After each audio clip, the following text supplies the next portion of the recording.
প্রধানমন্ত্রী নরেন্দ্র মোদীকে নিয়ে সোমবার কয়েক মিনিটের কথোপকথন হলো লোকসভার স্পিকার এবং বিরোধী দলনেতার মধ্যে।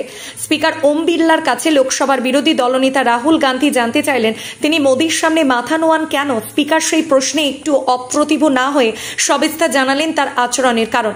একই সঙ্গে বললেন দরকারে পা ছুঁতেও আপত্তি নেই তার। সোমবার সংসদে বক্তৃতা করেন বিরোধী দলনেতা রাহুল।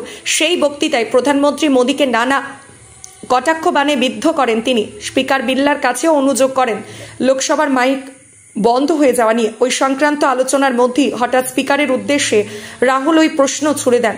কংগ্রেসের সাংসদ বলেন, আমি দেখেছি মোদীজির সামনে এলে আপনি মাথা নত করেন। কেন করেন বলুন তো? একটি সাম্প্রতিক উদাহরণ টেনে বিরোধী দলনেতা বলেন, সেদিন আমি এবং মোদীজি দুজনই আপনার সঙ্গে হাত মেলালাম।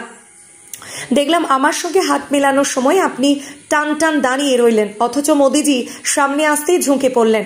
লোকসভা স্পিকার নির্বাচনের দিনই রাহুল এবং মোদী বিড়লাকে অভিনন্দন জানিয়ে হাত মেলান। সেই ঘটনায় স্পিকারকে স্মরণ করিয়ে দিয়ে প্রশ্নটি করেন রাহুল। সঙ্গে সঙ্গে ইন্ডিয়ার সাংসদেরা হৈ হৈ করে সমর্থন করেন।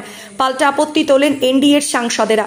কেন্দ্রীয় স্বরাষ্ট্রমন্ত্রী অমিত শাহ বলেন, রাহুলের প্রশ্নটি আদতে লোকসভার সভাপতিকে দোষারোপের চেষ্টা।